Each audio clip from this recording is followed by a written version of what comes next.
Pencabutan berkas acara pemeriksaan Miriam karena mengaku ditekan oleh penyidik KPK mulai melebar. Nama sejumlah anggota Komisi 3 DPR disebut berada di balik pencabutan BAP Miriam tersebut. Benarkah Miriam merupakan salah satu saksi kunci mengalirnya uang suap proyek IKTP ke para anggota DPR? Nah, kemudian apakah pencabutan BAP Miriam ini akan menjadi celah bagi terungkapnya kasus ini secara tuntas? Apakah akan mempersulitnya? Kami akan membahasnya malam hari ini bersama Oce Madril, peneliti Pusat Kajian Anti Korupsi PUKAD UGM. Selamat malam, Bang Oce. Terima kasih sudah hadir. Kemudian Masinton Pasaribu, anggota Komisi 3 DPR RI yang namanya sempat disebut dalam persidangan tadi. Nanti Bang Masinton akan menjawab. Kemudian ada Febri Diansah, juru bicara KPK yang bergabung dari luar studio. Selamat malam, Bang Febri. Selamat malam Mas Indra. Baik, saya akan nanti ke Bang Febri, tapi saya akan langsung ke Bang Masinton Pasaribu. Bang Masinton, boleh kita dengarkan sekali lagi ya, agar masyarakat bisa melihat apa yang disampaikan dan mengaitkan nama Bung Masinton Pasaribu ini. Kita akan dengarkan kembali kesaksian dari penyidik KPK Novel Baswedan berikut ini. Pak Novel cerita tentang ada orang yang memberikan ancaman dan tekanan kepada saksi Miriam. Salah satunya tadi saudara sebutkan Bambang Susatyo, betul ya. Siapa lagi yang kemudian diceritakan oleh saksi? Pada saat itu seingat saya yang disebut oleh saudara saksi ini adalah Aziz Samsudin, Desmond Aziz Samsudin, lalu yang disebut juga atas nama Desmond Mahesa, Masinton Pasaribu, seingat saya atas nama Safrudin Suding, lupa saya nama depannya. Dan satu lagi saya lupa, tapi dia sebut nama partainya waktu itu, terus minta penyidik membukakan di internet untuk di Komisi 3 dari partai yang disebut ini siapa saja. Dan kemudian yang bersangkutan menunjuk, oh yang ini orangnya. Nah, itu yang kemudian kami lakukan sehingga kami tahu waktu itu jumlahnya. Langsung dijawab saja Bang Masinton. Apakah Bang Masinton juga sebagai orang yang ikut memaksa, menekan Miriam untuk mencabut BAP? Pertama, itu saya pastikan tidak. Ya. Pastikan tidak ya? Saya pastikan tidak, karena apa yang disampaikan itu, saya juga nggak tahu. Kenal Miriam saja itu sekilas. Ya. Tahu nama Miriam itu ketika rame-rame EKTP. Oh iya. Yang disebut Mbak ini tuh yang namanya Miriam. Kalau saya ketemu itu paling di paripurna, karena kami berada dalam posisi komisi yang berbeda, praksi yang berbeda. Nah, tidak pernah memang komunikasi sama sekali tidak pernah ada ya? Tidak pernah ada komunikasi apapun, apalagi sampai dituduh dibacakan disebut dalam persidangan itu saya kaget. Nah, tentu saya melihat ini melebarnya kemana-mana. Saya nggak tahu apakah ini pernyataan. Kalau yang di persidangan tadi kan yang dikutip oleh penyidik Novel tadi itu bahwa itu pernyataan dari Miriam. Iya. Iya kan? Nah, kami belum mengkonfirmasi ke Miriam benarkah beliau menyatakan seperti itu. Nah, yang jelas bahwa peristiwa itu tidak ada. Tidak ada ancaman. Kemarin juga saya tanyakan Mas Bambang karena kemarin saya informasinya sudah dapat. Kemarin saya tanyakan Mas Bambang. Informasi apa ini? Informasi tentang tuduhan bahwa kami di Komisi 3 ada 6 orang itu mengintimidasi dan menekan. Dari kemarin sudah tahu? Kemarin sudah tahu. Kok bisa tahu? Kan tahunya dari persidangan. Nah, kemarin itu sudah disampaikan salah satu teman wartawan mengkonfirmasi benar enggak. Dari wartawan ini? Benar enggak tahun begini-begini. Enggak ada. Itu juga kita sampaikan, beritanya juga ada itu. Nah, kemudian kebetulan pada saat kawan wartawan ini telepon dan WA ke saya itu, pada saat kami ngumpul di Komisi 3. Saya tanyakan ke Mas Bambang, ada nama kita begini. Bambang Susatyo ini ya? Ada Desmond juga. Mereka juga kaget. Nah, terus tadi apa reaksi mereka? Kaget saja? Oh iya, ya kaget aja loh, kok tidak marah? Begini. Ya, tentu kaget itu campur, loh kok begini gitu ya. Nah, kemudian tadi juga Aziz Samsudin, beliau juga menyatakan tidak ada. Nah, maka saya juga heran ini bisa disampaikan seperti itu. Anda perlu merasa mencari klarifikasinya tidak? Tentu dalam hal ini disebutkan di situ itu kan opini orang pasti langsung oh ya bisa jadi juga, bisa kan begitu ya asumsi-asumsi orang. Nah tetapi begini, mungkin nggak ada salahnya juga kalau mau diklarifikasi atau dikonfrontir gitu ya. Kan ada toh tadi seperti tadi ditunjukkan di rekaman Videonya. juga video itu ya tadi ya. Nah bisa Itu video aja pemeriksaan. ya itu bisa aja ini kan kalau memang benar ya, benar nggak pernyataan Miriam tadi itu, atau memang benar nggak kami mengintimidasi itu di mana dan kapan gitu kan. Nah saya juga nggak tahu kapan dan di mananya. Jangankan mengintimidasi, ketemu Miriam saja itu paling cuma di sidang paripurna. Oke. Ya. Baik, baik, oke. Bantahan dan klarifikasinya sudah disampaikan. Saya sekarang langsung tanya ke KPK. Bang Febri, jadi apa langkah KPK selanjutnya ketika mendapatkan informasi ada nama-nama yang ikut mengintimidasi agar Miriam mencabut BAP-nya?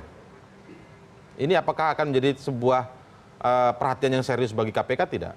Ya, yang perlu dipahami adalah hari ini kita menghadirkan 3 orang penyidik sebagai saksi verbalisan karena di persidangan sebelumnya saksi Miriam melakukan pencabutan BAP dan mengatakan ada tekanan dari penyidik. Tentu saja KPK merasa sangat penting untuk bisa menghadirkan penyidik dan bahkan tadi kita perdengarkan juga dan kita putarkan juga rekaman dari proses pemeriksaan tersebut agar hakim juga bisa melihat dan semua pihak yang di persidangan bisa melihat apakah benar ada tekanan seperti yang dituduhkan sebagai alasan pencabutan BAP atau tidak. Dan bahkan penyidik tentu saja dalam kapasitas sebagai saksi tadi di pengadilan juga dapat menyampaikan apa saja yang dilakukan pada saat proses pemeriksaan di penyidikan. Misalnya keterangan yang disampaikan oleh saksi Miriam pada saat itu apa, tindak tanduk saksi pada saat itu apa, komunikasi yang terjadi bagaimana, dan hal-hal yang lainnya. Nah, tentu ke depan kami tetap akan memperhatikan fakta persidangan ini. Kita akan pelajari. Jika memang dibutuhkan nanti dan ada relevansi dengan penyidikan lain yang kita tangani, tidak tertutup kemungkinan kita akan lakukan pemanggilan. Panggilan terhadap pihak-pihak yang disebutkan tadi melakukan tekanan kepada saksi untuk mencabut BAP.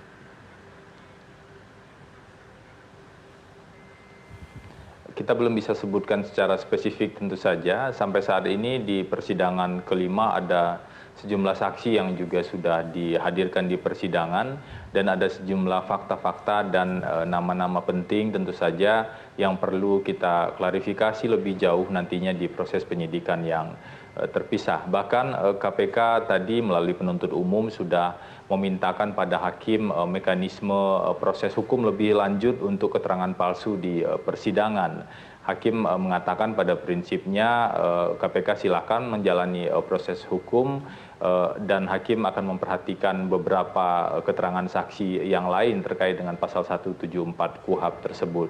Nah tentu ini menjadi bagian penting dari apa yang akan dilakukan oleh KPK berikutnya. Kita akan pelajari hal tersebut dan sejauh mana kemungkinan membuka penyidikan baru sepanjang memang menurut analisis nantinya ada bukti yang cukup. Baik terkait dengan perkara indikasi korupsi dalam IKTP ataupun indikasi adanya keterangan palsu di persidangan. Kami akan sangat concern dengan hal ini karena itulah kami juga himbau pada semua saksi yang lain agar jujur dan mengatakan yang sebenar-benarnya di persidangan. Karena resiko hukum yang diatur di Undang-Undang Tindak Pidana Korupsi terkait dengan keterangan palsu di persidangan itu cukup tinggi, minimal 3 tahun dan maksimal 12 tahun seperti diatur di pasal 22 Undang-Undang Nomor 31 tahun 99. Kalau terbukti malah akan tambah memberatkan begitu ya Bang Febri. Baik, dengan adanya rekaman video tadi, lalu kemudian ada keterangan dari penyidik KPK Novel Baswedan yang menyebutkan ada beberapa nama yang menekan justru kepada Miriam S. Haryani untuk mencabut BAP-nya. Apakah di sini kemudian terbukti bahwa justru KPK yang tidak melakukan penekanan, tapi ada justru pihak lain yang menekan Miriam untuk kemudian pencabutan terhadap BAP? Bagaimana konsekuensi hukumnya bagi pihak-pihak yang ikut menekan saksi mencabut BAP-nya? Kita akan ulas lebih lanjut setelah jeda berikut ini.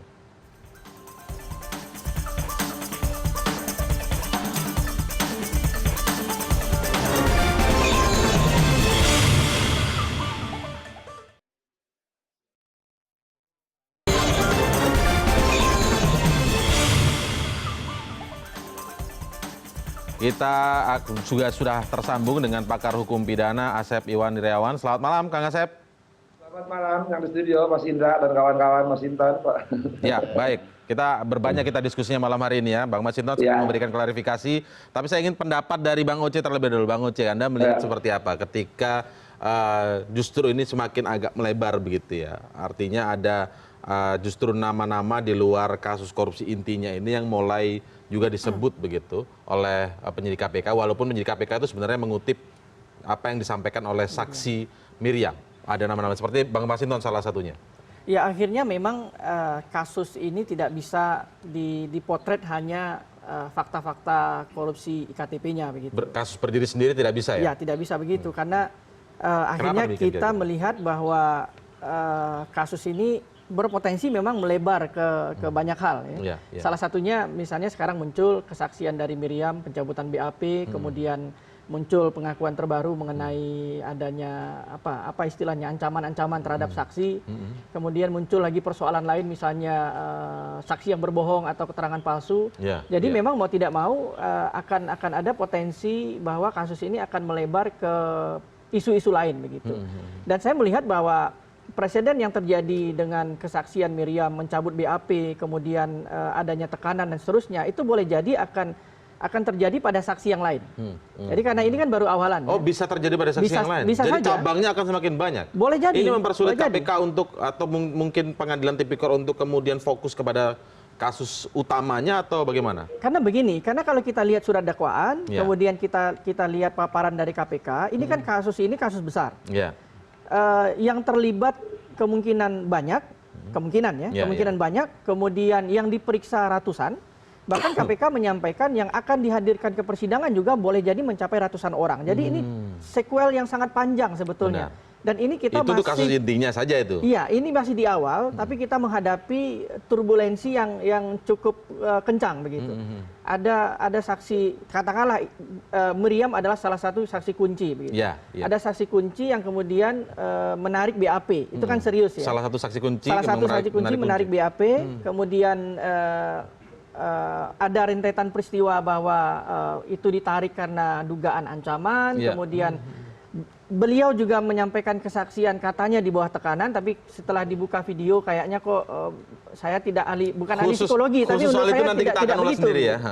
Tapi akhirnya saya membayangkan bahwa ke depan ini boleh jadi akan banyak isu lain yang bakal muncul dengan persidangan.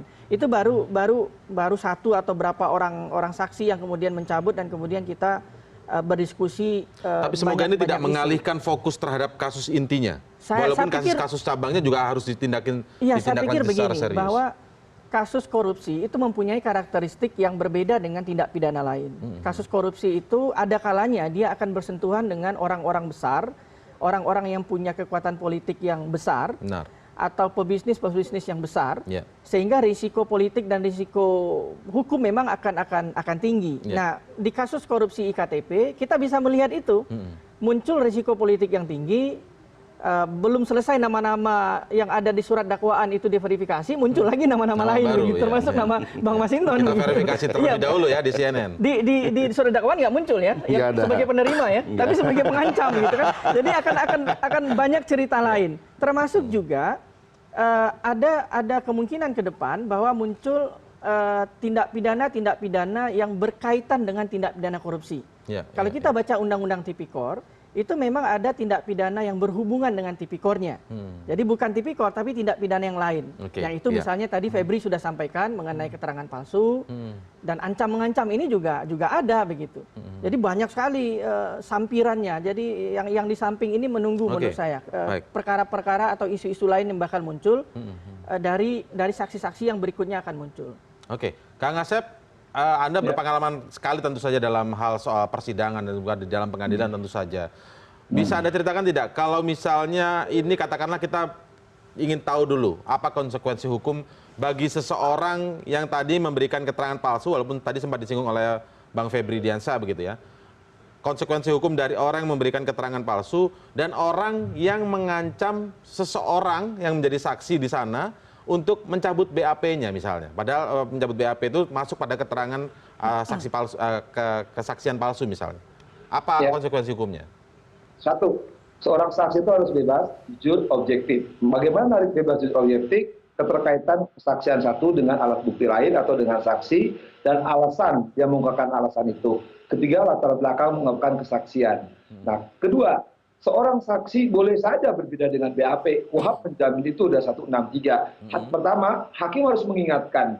Kedua, alasan mencabut BAP. Ingat, BAP itu dibuat oleh pejabat yang berwenang. Artinya itu akta otentik. Dimulai dengan kata-kata apakah saudara sedang sehat diperiksa, diakhiri apakah keterangan dalam tekanan, tidak. Nah, ketika orang ini berbeda BAP, tanpa alasan yang sah bisa dikesampingkan. Satu, risikonya apa? Dia bisa kena kesaksian palsu, ya, diancam di KUHP dan hakim akan memerintahkan kepada JPU untuk diberkas kesaksian palsu itu. Ya. Itu yang kedua. Yang ketiga yang penting, kita jangan terpengaruh oleh kesaksian atau yang mencabut BAP dan sebagainya. Ingat, ini adalah korupsi berjamaah, ya. Saksi tidak hanya M, ada saksi yang ratusan. Yang tadi Mas Oce disebut dan Febri disebut, itu banyak. Nah, hakim sekiranya jangan terpengaruh oleh kesaksian dan mencabut satu atau dua, walaupun dia akan memutus rantai. Ingat, kasus ini adalah kasus korupsi berjamaah menyangkut oknum legislatif, oknum eksekutif, dan korporasi. Nah, ketika satu dua orang akan diputus rantainya, saya pikir hakim tidak akan semudah itu. Risikonya bagi orang-orang yang mencabut keterangan tanpa ada alasan, ingat, dia sendiri disebut penyertaan di korupsinya, dia yakin mereka yang disebut namanya dalam dakwaan, dia akan berusaha untuk menyangkal. Karena dia takut naik status dari saksi jadi tersangka. Karena pasal penyertaan kan yang disebut baru 2, 3, 4, 5, ketiga sudah disebut, nanti kan 4 ke 5 tinggal ngikuti. Nah, untuk memutus jalur rantai tadi, yang disebut oleh Mas Oce adalah turbulensi tadi, ini akan ngikuti. Maka mereka ini berusaha untuk mengalihkan alih. Jangan terpesona oleh kata-kata penekanan, ya, soal penekanan soal lain. Ingat, korupsi yang berjamaah KTP ini lebih besar. Memang soal penekanan, soal pidana itu soal kecil menurut saya, ya. Karena itu aja untuk pengalihan aja. Memang itu tindak pidana, itu soal tapi bukan kewenangan KPK. Paling-paling KPK masuk bagaimana menghalang-halangi penyidikan. Sekali lagi, yang penting bagaimana konsentrasi, bagaimana dalam perkara ini terbuka para pelaku-pelaku lainnya, baik di oknum eksekutif, oknum legislatif, dan korporasi. Soal aktor-aktor yang berperan dalam persidangan sekarang mengatakan ancaman itu, biarlah soal lain, biarlah itu diselidiki lebih lanjut. Tapi ini jangan harus berjalan satu demi satu, tersangka, terdakwa akan muncul beriringan. Jadi maksudnya fokus begitu ya, Kang Asep ya? Iya, fokus. Soal itu memang, katakanlah itu kan soal ancaman-ancaman memang akan tindak pidana, tapi jangan terpengaruh oleh penekanan, oleh ancaman, biar itu terpidana sendiri, tapi konsentrasi adalah bagaimana penyelesaian EKTP ini. Ingat, ya, sekarang ada gerakan-gerakan di teman-temannya Mas Hinton, ya, tapi bukan Mas Hinton, saya percaya Pak Mas Hinton, bukan saya tahu siapa Mas Hinton, ya.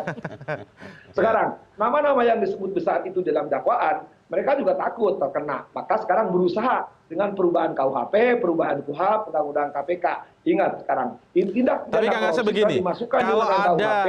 Nah, kalau ini goal di tahun ini, apa yang terjadi? Nama-nama besar yang disebut di EKTP tidak akan tersentuh. Karena kewenangan KPK terhadap undang korupsi yang berlaku, pada korupsi yang berlaku di KUHP. Ingat, ini justru perhatian seluruh anak bangsa. Jangan sampai terpedaya oleh isu-isu tekanan. Ada agenda legislasi tertentu di mana KUHP akan digolkan, kemana tindak pidana korupsi masuk di KUHP, KPK tidak akan berwenang. Artinya apa?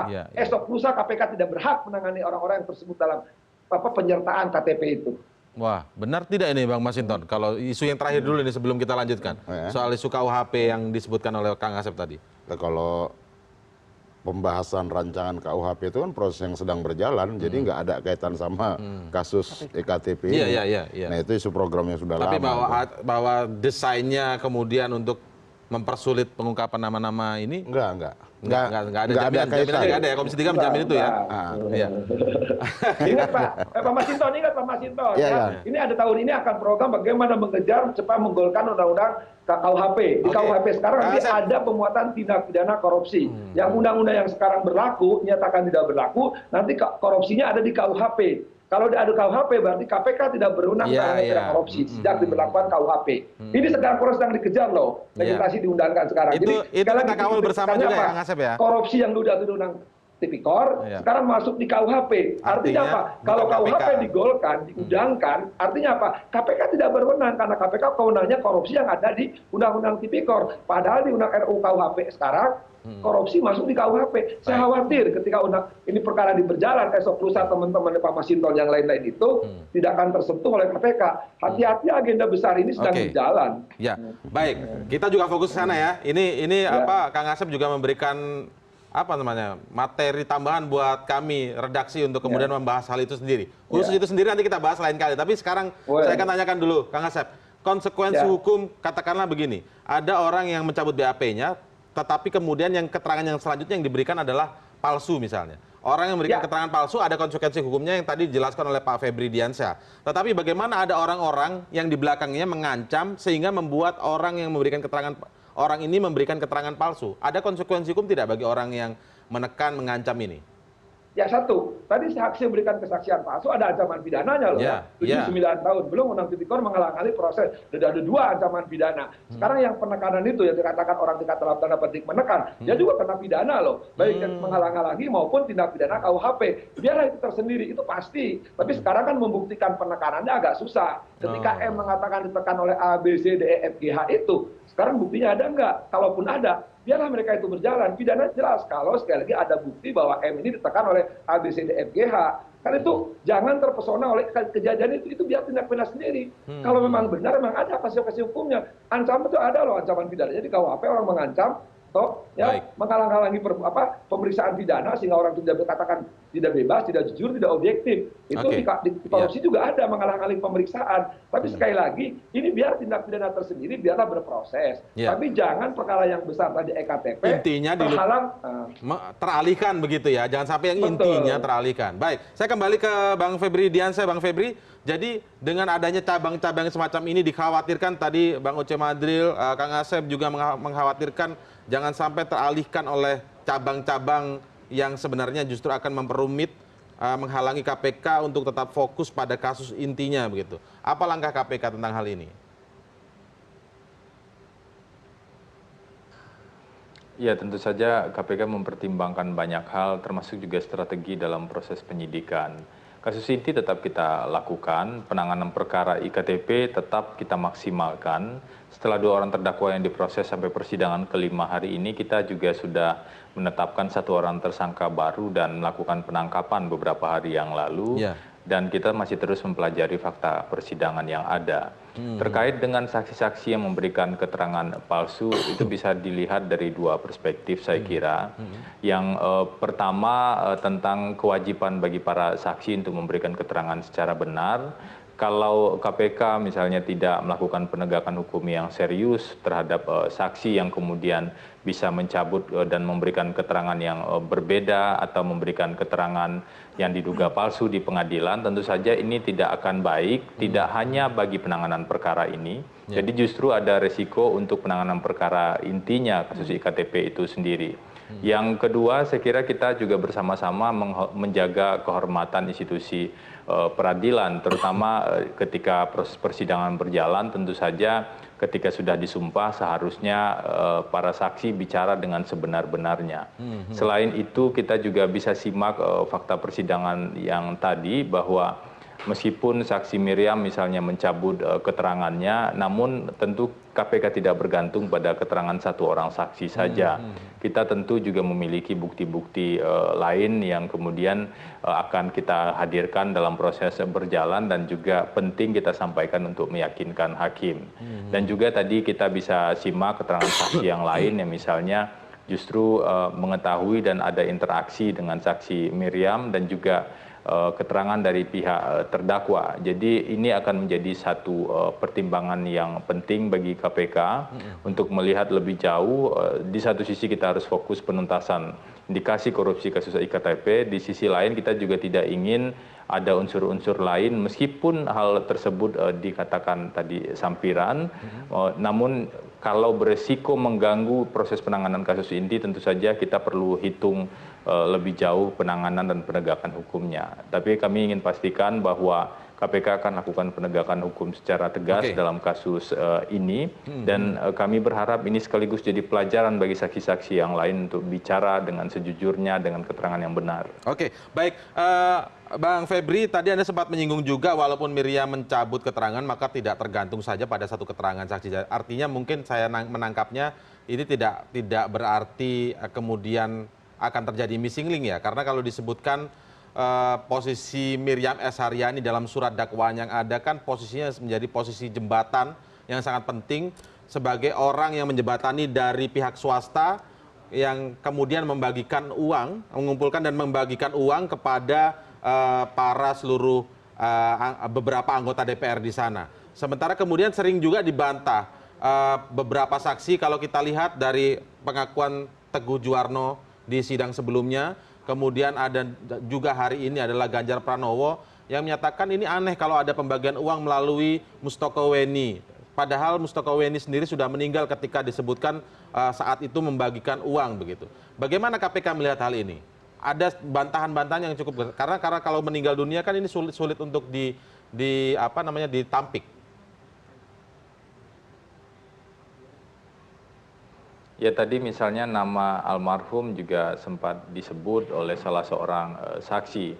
Tentu saja KPK tidak bergantung pada satu saksi saja. Kami dalam penanganan sejumlah perkara, tidak hanya kasus IKTP, dalam perkara-perkara besar lainnya juga kita memastikan bahwa dalam proses persidangan kami tidak tergantung pada apa yang diungkapkan oleh satu saksi saja. Karena kita mengerti betul ada resiko-resiko seperti yang terjadi hari ini, apalagi di KUHAP juga kita mengenal ada jenis 5 jenis alat bukti misalnya. Tentu itu kita maksimalkan sedemikian rupa. Satu keterangan saksi saja kalau kemudian kita bisa membuktikan sebaliknya. Contoh paling sederhana misalnya saksi Miriam mengatakan ada tekanan kemudian melakukan pencabutan BAP dan ternyata ketika kita perlihatkan videonya buktinya justru bisa dinilai sebaliknya. Apakah benar ada tekanan ketika ada keterangan-keterangan yang disampaikan tanpa beban seperti yang bisa dilihat di persidangan tadi. Itu adalah contoh-contoh bahwa kita tidak akan tergantung pada satu keterangan saksi saja. Tapi bagaimana dengan Mustoko Weni yang meninggal dunia itu kemudian dibantah juga karena salah satu jembatan yang membagikan uang daripada pihak swasta kepada sejumlah anggota DPR yang disebutkan dalam surat dakwaan tadi itu, surat dakwaan yang lalu dibacakan di sidang perdana itu meninggal dunia. Sementara Miriam sebagai jembatan yang lain dalam tanda kutip begitu mencabut keterangannya. Artinya apakah ini akan ada missing link, Bang Febri? Sebenarnya bukan hanya satu saksi yang sudah meninggal dunia, ada juga saksi yang lain. Saya kira itu tentu di luar domain kita, karena yang bisa kita periksa tentu saja yang memang memungkinkan untuk dilakukan pemeriksaan. Dan KPK tentu saja sudah menghitung hal tersebut juga, dan akan kita buktikan di persidangan nanti. Ini baru persidangan yang kelima, dengan satu persidangan kemarin itu belum jadi dilakukan karena saksi Miriam sakit. Dalam persidangan-persidangan berikutnya secara runtut akan kami uraikan satu persatu dari bagian dakwaan yang sudah ada tersebut. Perlu kita pahami juga dakwaan yang sekitar 120-an halaman itu tentu saja belum merupakan semua fakta yang ada dalam perkara ini. Belum ya? Kalau dibandingkan misalnya dengan berkas acara yang kita sampaikan ke pengadilan itu nilai jumlah halamannya bahkan total 24.000 halaman, dan itulah yang akan kemudian kami ungkap substansi demi substansi dalam waktu persidangan maksimum 90 hari. Baik, terima kasih Bung Febri Diansyah karena memang harus kembali ke aktivitas lainnya. Terima kasih meluangkan waktu bersama kami malam hari ini di CNN Indonesia Prime News. Tetapi tetaplah bersama kami karena ulasan membongkar tuntas kasus KTP elektronik ini masih akan kami lanjutkan. Sesaat lagi kami akan juga berbincang langsung dengan kuasa hukum terdakwa Irman dan Sugiharto yang sudah hadir di studio kami saat ini. Tetaplah bersama kami.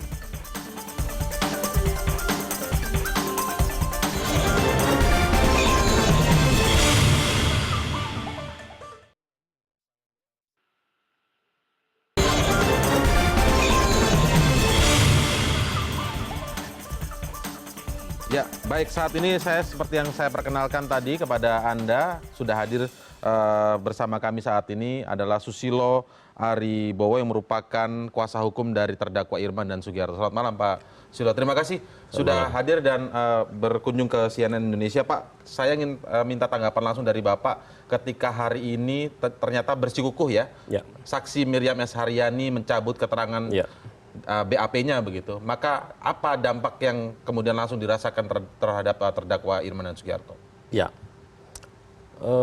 yang pertama begini, ketika tadi di persidangan Ibu Mariam tetap bersikukuh mengenai pencabutan BAP, kemudian ditanggapi oleh terdakwa 2, Pak Sugiharto, ternyata ada perbedaan-perbedaan nilai uang. Karena bukan hanya Pak Sugiharto yang menyerahkan uang ini kepada Ibu Mariam melalui pembantunya, tetapi ada juga yang namanya Yosep Martono. Itu juga menyerahkan uang kepada Ibu Miriam ini. Nah, berapa Pak uang yang diserahkan dari Pak Sugiharto? Menurut pengakuan Pak Sugiharto tadi ada 4 kali. Totalnya kurang lebih 1,2 juta US dollar. Tetapi kalau kita cermati di dalam BAP dari Ibu Mariam ini, dia hanya mengakui terima kurang lebih total 300.000 US dollar. Jadi itu saja sudah ada selisih. Apalagi kalau Ibu Yani ini mencabut seluruh keterangannya, menjadi blunder ini. Uang ini kemana? Kan begitu, itu yang jadi ada uang yang diambil dari negara, uang yang dari swasta begitu kan, kemudian mau dibagikan, tapi kok nggak ada orang yang menerimanya.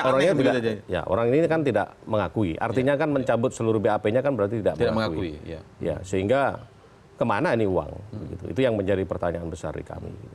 Dari keterangan Pak Sugiharto maupun Pak Irman, sebenarnya apakah memang Bu Miriam ini yang ditugasi untuk membagi-bagikan uang kepada kolega di DPR? Atau Bu Miriamnya yang berinisiatif untuk mengurusi Komisi 2 kalau tidak salah bahasanya seperti itu, Pak? Bagaimana, Pak? Itu kita belum sampai ke sana. Ya. Karena Bu Mariam sendiri sudah tidak bisa ditanya apapun karena selalu lupa atau ya tidak tahu begitu, sehingga kita tidak bisa meng-cross check apakah siapa sebenarnya yang membagi-bagi uang ini. Ya, kalau di dalam, kami tetap meyakini BAP itu adalah benar. Ya. Kami meyakini BAP Bu Miriam yang sekalipun itu dicabut, kami masih meyakini itu adalah benar. Karena sesuai keterangannya Pak. Dengan Pak Sugiharto hanya selisih soal nilai. Ya, tetapi penerimaan itu ada. Yang kedua, kalau kita lihat, katakanlah jumlah itu penerimaan pertama 100.000 US dollar, itu kan kurang lebih, kalau kurs waktu itu kurang lebih 1 miliar lah. Di dalam BAP itu sangat terperinci, bahkan pembagian 30 juta pun ada. Berarti sangat ingat sekali itu. Pertanyaannya kan, itu siapa yang membuat? Apakah iya itu penyidik yang mengarang gitu kan? Mengarang kok persis mengarang kok persis, kok sangat detail. Itu yang sangat ragu di kami. Kemudian Pak Sugiharto juga mengatakan, bukan hanya 300.000 US dollar, tetapi 1,2 juta US dollar. Nanti kita akan dalam perjalanan ini kita akan sudah meminta kepada majelis dan kepada jaksa penuntut umum untuk mengkonfrontir dengan mereka-mereka yang waktu itu menerima dan waktu itu mengantar. Pak, tapi dalam keterangan yang BAP yang sudah dibuat oleh untuk Irman dan Sugiharto sendiri itu, peran Ibu Miriam ini seperti apa sih Pak, gambarannya Pak? Kalau kita meyakini masih ada di BAP ya. Di dalam BAP itu Bu Miriam ini menerima amplop, ya, kemudian setelah dibuka itu ada tulisan Komisi 2, kemudian dibagi-bagilah di situ, mungkin untuk ketua komisi sekian, kapoksi sekian, anggota sekian, itu sudah ada semua itu pembagian-pembagian itu. Nah, itulah yang sekarang ini dicabut semua sehingga kami pun menunggu ini kemana nih uang? Ya, kita bicara memang BAP sebelum yang dicabut ya, supaya dapat gambarannya dulu. BAP yang sebelum dicabut, jadi tidak mengatakan itu benar atau salah Pak ya, tapi BAP yang sebelum dicabut itu. Apakah di situ memang dari keterangan Pak Irman atau Pak Sugiharto kepada Anda begitu, Bu Miriam ini inisiatif yang meminta untuk membagikan, atau memang dia diutus oleh tadi yang disebut Komisi 2 tadi untuk berbicara langsung dengan Pak Irman Sugiharto dan juga mungkin pihak swasta? Kalau di dalam pengakuan Pak Irman, itu Ibu Miriam menelepon Pak Irman. kemudian Pak Irman meminta Pak Sugiarto untuk apa artinya kalau ada tolong ini diberikan begitu. Itu dari Pak Sugiarto sendirilah yang mengumpulkan, dia sendiri yang mengantar. Berapa yang jumlahnya yang waktu telepon itu, Pak? Total 1,2. Oh, ini bicara total ya, 1,2. Ya, total 1,2 juta US dollar. Menurut pengakuan Pak Sugiarto. Ya. Tetapi di dalam BAP kemarin, Ibu Miriam hanya mengakui sekitar 300.000 US dollar. Polanya memang seperti itu, Bung Uce. Kira-kira ada satu wakil dari DPR yang kemudian aktif meminta untuk bahasanya, kalau saya tidak salah lihat di dalam surat dakwaan, mengurusi Komisi 2 begitu. Ya, ini kan model model penghubung ya. Jadi ada semacam penghubung yang ada di DPR dan kemudian penghubung inilah yang kemudian bergerak di internal begitu. Kalau kita lihat pengakuan tadi model BAP yang sebelum dicabut, kalaupun itu benar, berarti modelnya kan mirip dengan kasus-kasus yang lain sebetulnya. Kasus yang lain misalnya kayak kasus yang terjadi di suap proyek jalan di mana yang baru juga ya. PU. Maluku kalau nggak salah ya. Jadi modelnya juga mirip gitu. Ada satu orang kemudian yang pintu masuk begitu, ada pintu masuknya, kemudian satu orang ini semacam yang akan membagi-bagikan ke banyak Jadi posisinya pihak, sangat begitu. penting dong. Oh iya, dalam hal keterangan tentu sangat penting. Sangat penting bahwa kesaksian uang itu dibagi kemana, kemudian diserahkan ke siapa. Ya dia pasti ingat begitu, datanya tahu. Tapi kan ada keterangan lain yang menarik bahwa si penerima uang di DPR betul dia punya keterangan tentang pembagian di DPR. Tetapi kan sumber uang boleh jadi dari pihak lain. Dalam hal ini misalnya tadi ada pengakuan dari keterangan bahwa itu dari pihak eksekutif misalnya, atau dari pengusaha misalnya swasta. Jadi keterangan dia pun sebetulnya bisa dikonfrontir dengan yang lain. Jadi kalau dia tidak berdiri sendiri. Oh, keterangan dia bisa dikonfrontir dengan yang lain? Ya, bisa dikonfrontir dengan yang lain. Dia kan tidak berdiri sendiri. Dia kan posisinya, katakanlah posisinya sebagai penerima dan sebagai orang yang bertanggung jawab membagi jatah itu, komisi-komisi itu di Komisi 2. Itu dia. Tapi kan ada pengakuan pemberi, kemudian tadi ada yang menarik tuh. Datanya berbeda, satu bilang 300.000, satu bilang 1,2 juta begitu. Ya, US dollar ya semuanya ya. Ya artinya kan jangan ada dihilangkan US dollar. Iya, US dollar. Soalnya angkanya luar biasa. Jadi ada transaksi kan sebetulnya, ada aliran dana yang itu diterima dan ada pemberi. Jadi sebetulnya keterangan para pihak yang terkait dengan pemberian dana dan kemana dana itu dialirkan itu sebetulnya tidak berdiri sendiri, tidak sendiri begitu. Jadi bisa di cross check kepada yang lain.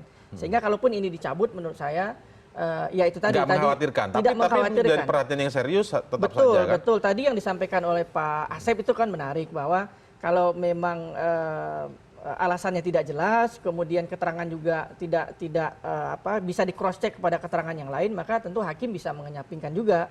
Begitu juga dengan apa yang disampaikan Febri tadi, saya setuju bahwa memang perlu diperhatikan. Ini kan baru awal sidang ya, ini sidang kelima, tapi ada presiden bahwa ada saksi yang kemudian mencabut tiba-tiba BAP-nya, kemudian ada dugaan ancaman dan seterusnya. Tapi kan ini ke depan pola-pola seperti ini kan boleh jadi akan terulang, sehingga memang penting menjaga marwah persidangan itu. Jadi yang penting di keterangan palsu dan lain-lain itu saya kira KPK juga perlu memperhatikan. Perlu menjadi perhatian serius ya. Jangan lupa juga mungkin sekedar mengingatkan dalam surat dakwaan itu ada aliran dana tidak hanya kepada elit-elit tertentu tapi ke partai politik.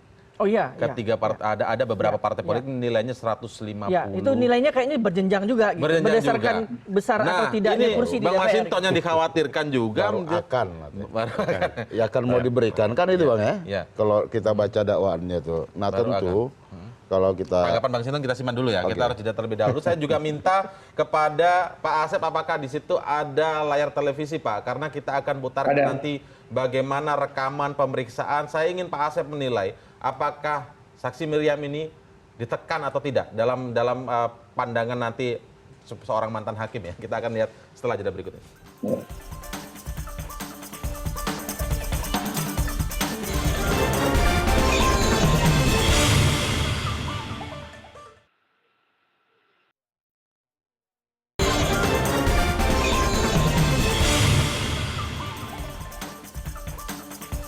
Gambarannya adalah posisi Miriam S. Haryani ini adalah salah satu saksi kunci yang disebut bisa, kalau saya memakai kata-kata jembatan gitu ya, menjembatani antara pihak yang ingin membagikan uang dari pihak swasta ataupun yang mengatur permainan dalam kasus KTP elektronik yang merugikan negara 2,3 triliun ini kepada beberapa pihak. Salah satu pihak yang disebut adalah anggota DPR. Anggota DPR yang lebih spesifik disebut adalah Komisi 2 saat itu, saat kasus masalah iktp ini dibahas di Komisi 2.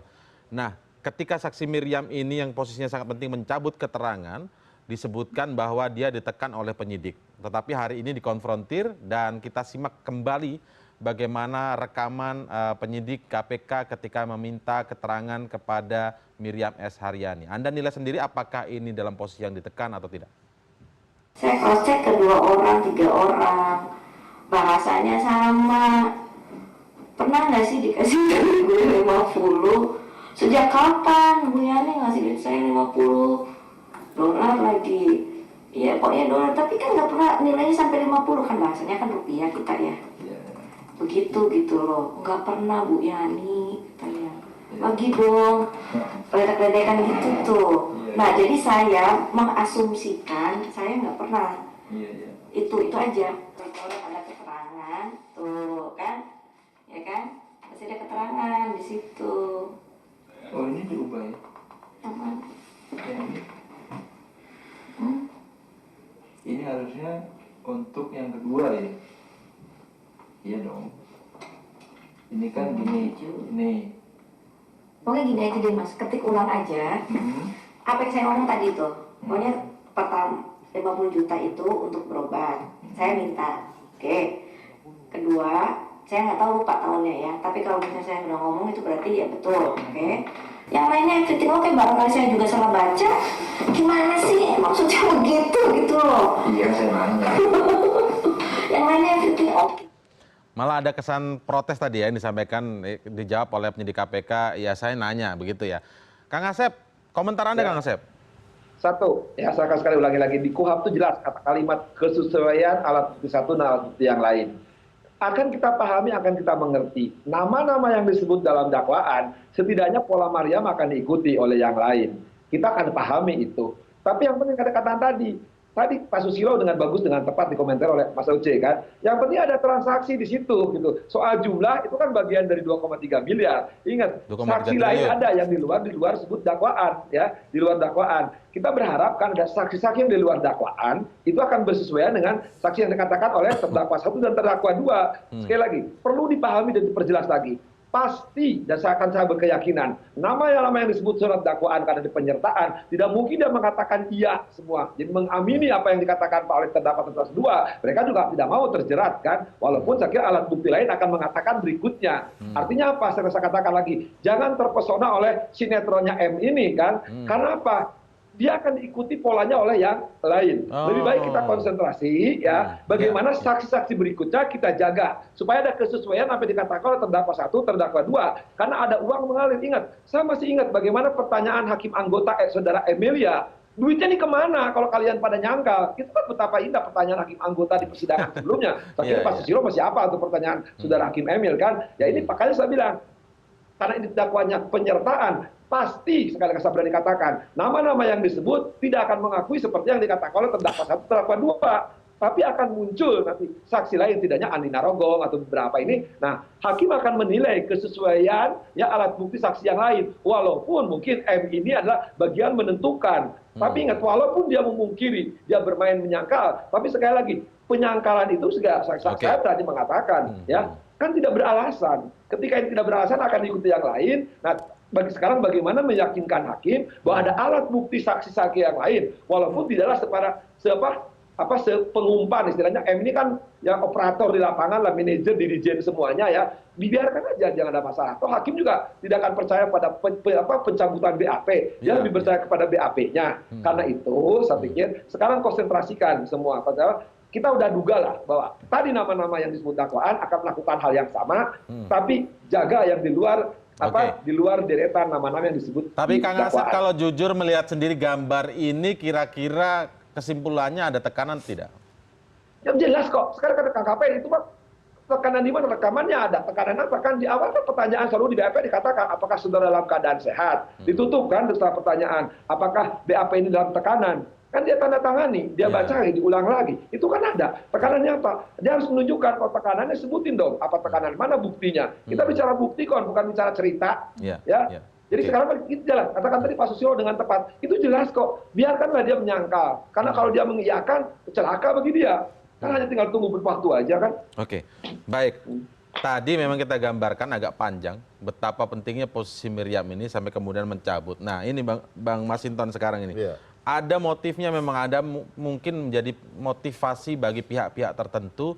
Karena begitu pentingnya posisi Miriam ini, kalau dia tidak mencabut BAP-nya, yang artinya isinya BAP-nya itu bisa berarti justice kolaborator ya. Gambarannya ya Pak Susilo tadi sempat memberitahu saya seperti itu. Menjadi benar ini, berarti ada tekanan-tekanan begitu. Nah, kemudian kaitannya dalam nama Anda disebut, langkah apa yang akan Anda lakukan? Karena tuduhannya juga serius loh. Posisi dia mencabut, ada tekanan, itu kan serius. Kemudian ada nama yang melakukan tekanan itu menjadi dan serius kalau juga. benar juga ada sanksi pidananya kan, menghalang-halangi proses hukum itu. Nah, tentu dalam hal ini, dalam penyebutan tadi ya, ada tekanan apa segala macam, pertama tadi saya sudah katakan tidak. Nah, langkah apa yang saya harus lakukan? Kan gitu ya. Saya belum melakukan, bagi saya begini. Anda terganggu nggak sih sebenarnya? Bagi saya sebenarnya terganggu dong. Tetapi ya udah, ini menurut saya masih bisa ditolerir lah kira-kira yang begini ya. Karena dalam politik itu biasa, politisi itu dituduh ini, dituduh itu biasa. Tapi ini hukum masalahnya di persidangan. Iya.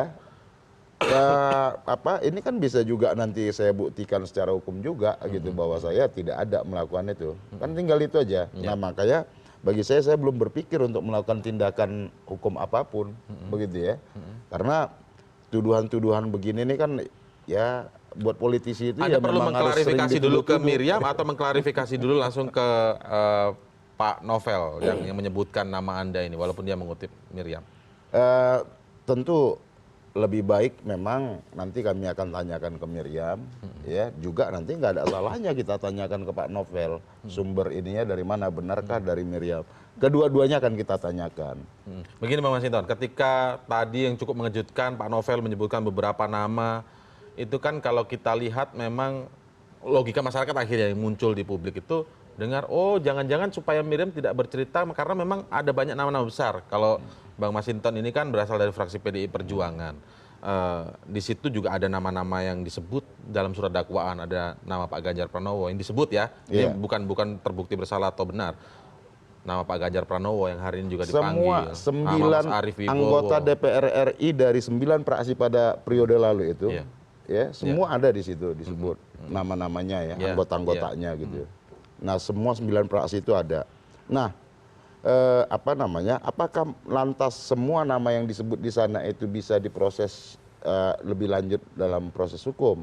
Kalau kita melihat dari ada dakwaan-dakwaan lain yang dibacakan di persidangan, umpama dalam kasus Senturi, tidak semua itu nama-nama yang disebut itu kemudian bisa diproses lebih lanjut dalam proses hukum berikutnya, gitu ya. Umpama contoh pada saat itu kasus bailout Bank Senturi itu nama Pak Budiono itu 67 kali disebut dalam dakwaan itu, tetapi tidak. Artinya walaupun disebut surat dakwaan belum tentu bisa akan kita tetap mengedepankan ajas praduga tak bersalah dari nama-nama itu. Nah itu tadi, maka saya juga heran, Pama, dari awal pembacaan dakwaan itu sekian banyak nama disebut, dan kemudian ini ada intimidasi katanya, melompat lagi nih dari Komisi 2 ke Komisi 3, di Komisi 3 pula lagi, ya terus kemudian nanti dengan sekian banyak nama, ya jangan-jangan kita fokus kita lupa kemana ini pelaku utamanya, kan gitu ya.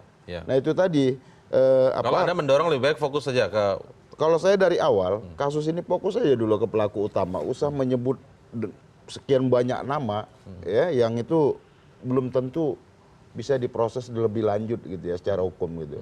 Fokus saja dicari, disisir pelaku utamanya, baru nanti kemudian dikembangkan ke pelaku-pelaku lainnya. Kalau saya lebih mending begitu ketimbang dari sekian banyak nama yang disebut. Tapi ini Anda merasa perlu membela kolega Anda tidak? Misalnya kayak nama Pak Ganjar, nama Mas Arief Wibowo, kemudian nama-nama lain dari PDI Perjuangan itu. Kalau ini kan kami serahkan pada mekanisme hukum. Tadi Pak Ganjar sudah datang menjelaskan, memberikan kesaksiannya di depan persidangan.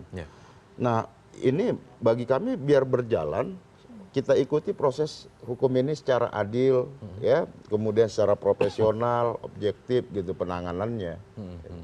Oke, mungkin bisa Anda jelaskan lagi Pak Susilo tadi sebenarnya dalam BAP Ibu Miriam ini bagaimana posisi saat itu BAP-nya itu, apakah sebenarnya itu juga cukup menjelaskan sehingga sampai pada kesimpulan Anda sempat berkata kepada saya tadi justice kolaborator sebenarnya ini, Ya. Ibu Miriam ini. Artinya kalau BAP-nya itu nggak dicabut sebenarnya itu mengungkap semua. Iya. Bagaimana? Jadi kalau kita lihat itu ada 4 kali pemeriksaan. Ya.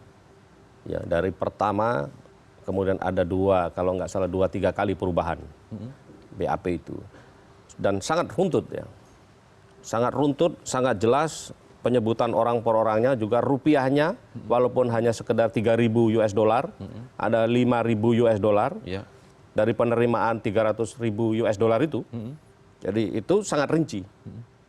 Kemudian dia terima yang 100 dibagikan ke ini. Yang 200 kapan diterima ini. Ada Itu kapannya ya? Ada waktunya ya? Ada sangat rinci. Dan sangat rinci. Dan itu mengenai tanggal-tanggal memang sudah diamini oleh Pak Sugiharto. Jadi Sayangnya, sama jadinya. Sama sebenarnya. Cuman yang tidak sama mengenai jumlah. Hanya jumlahnya ya? Tetapi jumlahnya. penerimaan pemberian itu ada.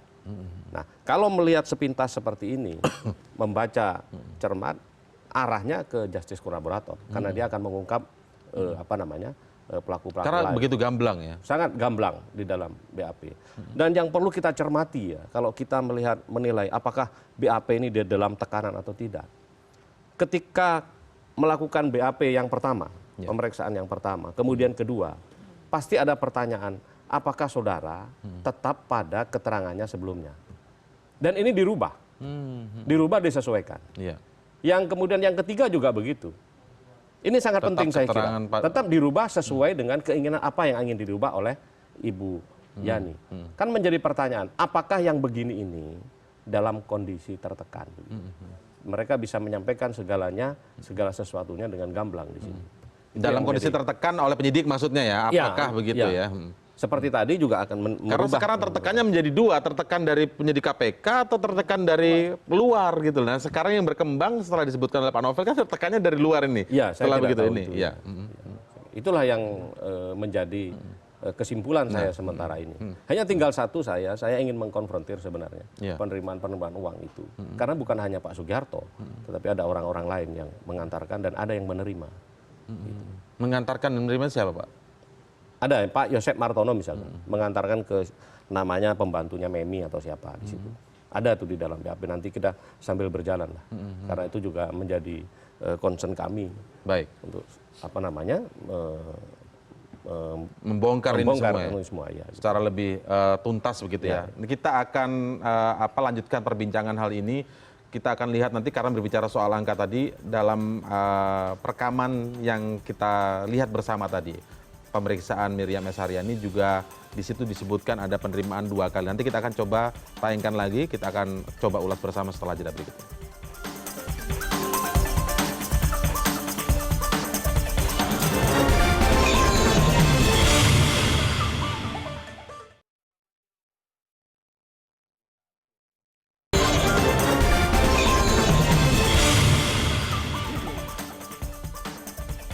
Baik, kita akan kembali saksikan rekaman saat Miriam S. Haryani disidik oleh penyidik KPK berikut ini yang berisi tentang pengakuan penerimaan sejumlah uang. Saya terima 2 kali, 100 sama 200. Nilai nominalnya yang pertama itu dibagi rata sesuai, seingat saya itu 15 juta. Yang kedua itu 30 juta sama 25 juta. 25 juta itu untuk anggota. Udah itu aja. Yang lainnya everything oke, barangkali saya juga salah baca. Gimana sih maksudnya begitu gitu loh. Baik, saya kembali ke Kang Asep. Kang Asep, kalau misalnya kemudian tadi selain nama Miriam ya, kita beralih ke soal nama almarhum Mustoko Weni. Ini kan 2 kali tadi sudah dibantah pada sidang sebelumnya, kalau tidak salah saksi Teguh Juwarno. Kemudian hari ini Ganjar Pranowo juga menyebutkan, ini aneh kalau ada uang yang dibagikan melalui Mustoko Weni, padahal Mustoko Weni saat itu sudah meninggal dunia. Apakah ini sebuah kelemahan dalam surat dakwaan yang dibuat oleh KPK?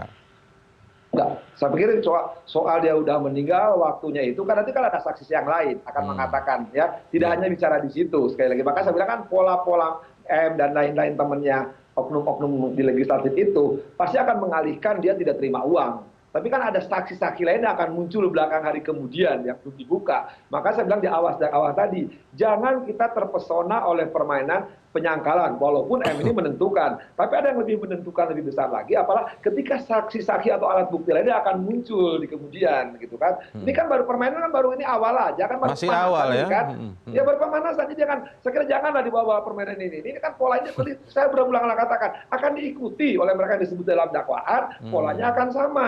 Tapi kan ada nama. Ini kan kita bersyukuran di terdakwa 1 dan 2 ya mengatakan nama-nama penghubungnya siapa, melalui siapa, dirijennya siapa, pengumpulnya siapa, akan terbuka kok. Gitu.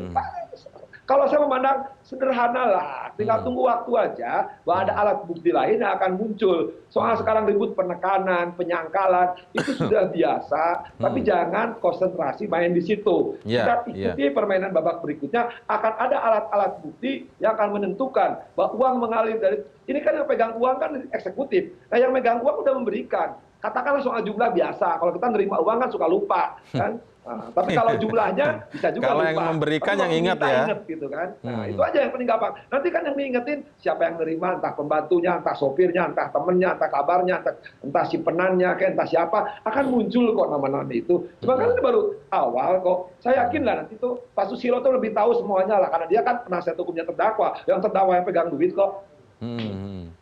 Oke, Bang Oce, bagaimana tanggapan Anda? Kalau misalnya kemudian ini nama-nama itu memang minta fokus begitu ya, seperti kata Kang Asep agar tidak terlalu, ini akan polanya akan ditiru oleh beberapa mungkin saksi yang lain begitu ya. Tapi kan sekarang ada nama Andi Narogong yang sudah ditetapkan tersangka juga oleh KPK. Seberapa penting nanti ini Andi Narogong akan juga bisa mengungkap tuntas ini?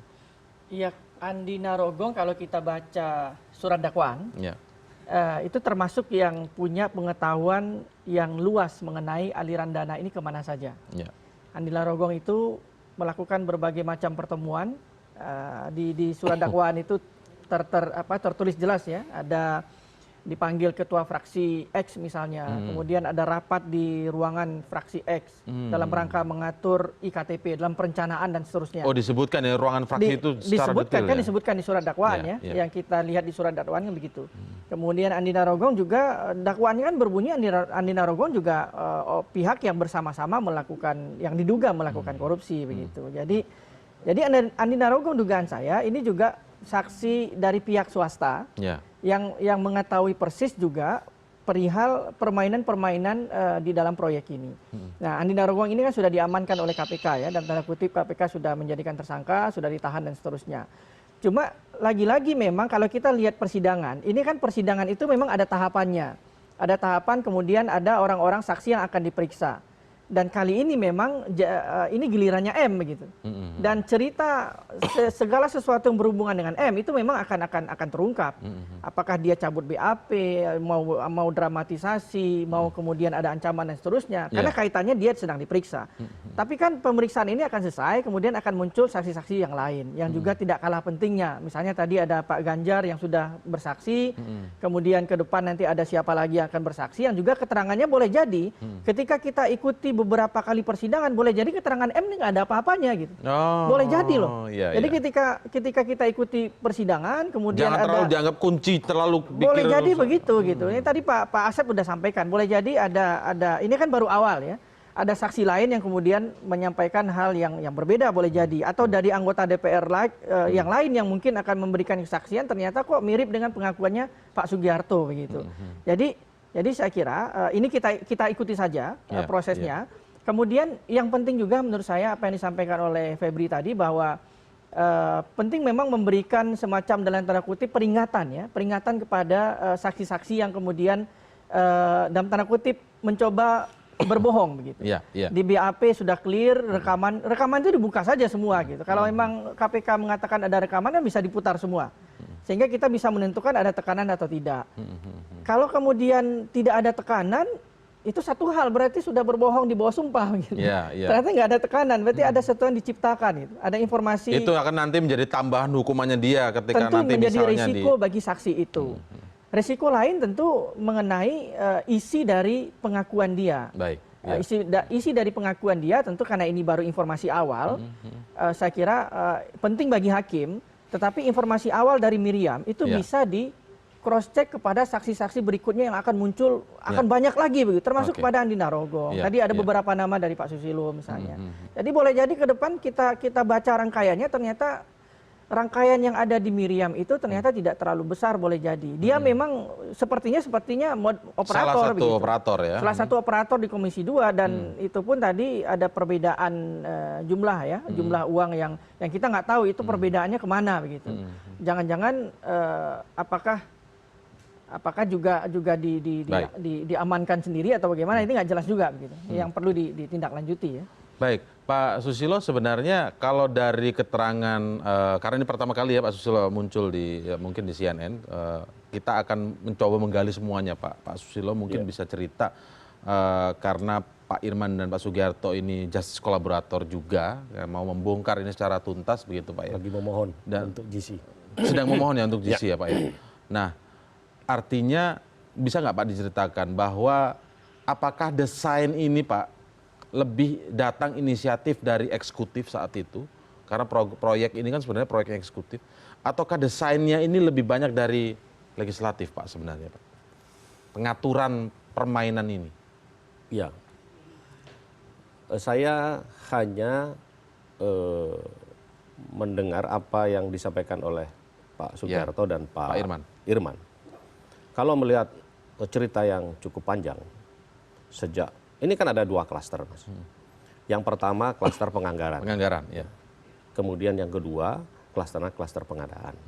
Nah, ketika di klaster penganggaran, sebenarnya Pak Irman, apalagi Pak Sugiharto, tidak terlalu banyak berlibat sana, bersentuhan. Ya ada memang ketika RDP mereka ikut dan sebagainya. Tapi urusan yang begini, goal anggaran dan sebagainya, ini tidak terlalu banyak di sini. Ya, karena penganggaran ada ranahnya ada di legislatif di situ. Nah, kalau kita lihat ceritanya, semua itu berawal memang dari legislatif.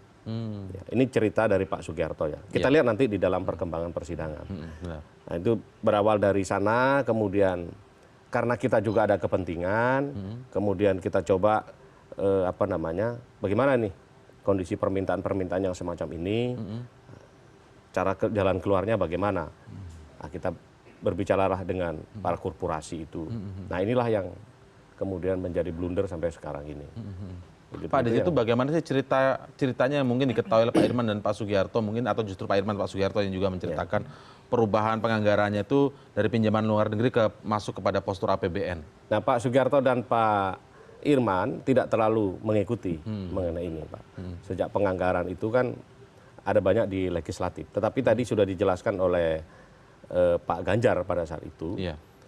Kenapa dari PHLN ini dirubah menjadi anggaran yang rupiah. Karena ini akan kalau kita hibah dari luar negeri, itu kan ada kontrak. Kemudian tentu ada hal-hal yang menjadi jaminan ya. Apakah data-data ini kita akan jaminkan? Nah, berdasarkan pemikiran itulah kemudian diganti menjadi rupiah. Jadi anggaran yang berbasis pada rupiah itu yang disampaikan oleh Pak Ganjar tadi. Kalau berdua, Pak Sugiharto dan Pak Irman tentu tidak banyak mengikuti ini, Pak. Ya, mengenai proses-proses penganggaran begini.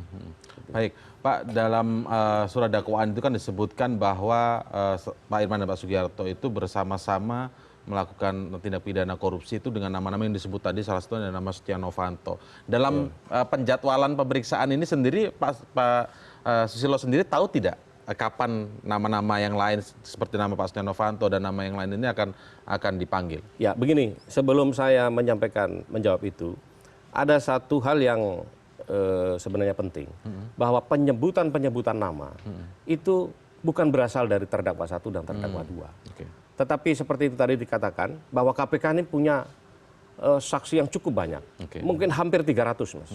Ya, dari sanalah mereka membuat suatu kesimpulan. Nah, orang-orang itulah yang disebut. Tetapi itu tidak berasal dari. Ya. Tapi dibenarkan tidak kira-kira? Misalnya pertemuan di Melia. Ada, itu dibenarkan. Ada pertemuan-pertemuan itu dibenarkan oleh Pak Gerto, termasuk Ibu Diah, Bu Sekjen juga dengan Pak Irman begitu. Untuk waktu penjalanan nama-nama itu Bapak tahu tidak? Untuk penjadwalan nama tentu itu dari semuanya tergantung pengadilan, dari KPK ya, dari penuntut umum. Oke, saya ke Bang Masinton sekali lagi, Bang Masinton, karena Anda sudah ada di sini, tapi Anda juga anggota DPR di anggota DPR RI juga. Anda melihat ini banyak menyerang dalam tanda kutip tentu saja kepada anggota DPR, anggota Dewan begitu. Melihat kasus IKTP ini sendiri, Anda seperti apa sih? Pertama, kalau dalam kasus yang melibatkan anggota DPR, Anda setuju ini bongkar tuntas? Ya memang harus dibongkar tuntas. Nah, artinya begini, kalau setiap kasus yang melibatkan DPR, itu pasti dia tidak satu nama, karena DPR itu bekerja kolektif kolegial. Ya. Dia untuk memenuhi rapat bisa dilanjut aja dia harus quorum. Harus Quorum itu harus yang lain lebih juga dari ya. separuh dari jumlah praksi. Nah, maka kalau umpama disebutkan banyak nama-nama anggota DPR, bagi kami itu adalah kalau kita tetap mengedepankan ajas praduga tak bersalah. Disebutkan nama di situ belum tentu ya secara hukum nanti bisa ditindaklanjutin. Jadi maka kalau bagi saya melihat dalam penanganan kasus iktp ini fokus pada pelaku utama. Di situ nanti baru diurai lagi gitu ya. Sehingga dengan penyebutan banyak nama ini kan punya implikasi. Orang kalau disebut di KPK namanya itu pasti udah negatif aja di publik. Padahal belum tentu secara hukum bisa diproses dalam hukum selanjutnya gitu ya. Nah, itu kan udah ada kerugian itu buat orang yang disebut-sebutkan di situ. Nah, maka memang sebenarnya dari dakwaan yang tebal itu sebenarnya kan bisa dipilah itu, difokuskan kepada pelaku utamanya. Seperti itu sebenarnya. Supaya dia tidak bias kemana-mana, apalagi ini disebut. Nanti kita khawatir drama ini berlanjut terus setiap seminggu atau setiap 2 minggu sekali muncul drama baru, ya, muncul lagi nama baru gitu ya. Jadi nggak fokus. Sekarang kalau umpama ditanyakan, terdakwa 1, terdakwa 2 siapa sih namanya? Saya juga bisa nyaris lupa aja Pak Irman sama Pak Sugiarto itu, iya kan? Jangan-jangan kita juga lupa sama yang siapa dan pelaku utamanya ini sesungguhnya kan gitu. Oke, singkat saja, Anda berasal dari PDI Perjuangan, nama-nama dari PDI Perjuangan juga banyak disebut. Reaksi internal PDI Perjuangan sendiri seperti apa kalau kita boleh tahu? Kalau kami kan menyerahkan pada proses mekanisme hukum. Kami selalu mengedepankan ajas praduga tak bersalah. Siapapun itu nama kader kami yang disebut dalam kasus hukum itu dihadapi secara hukum. Sempat ada konsolidasi internal tidak? Enggak. Beda hal kalau umpama ada kader yang tertangkap tangan. Oh, kalau tertangkap tangan ya? Begitu kita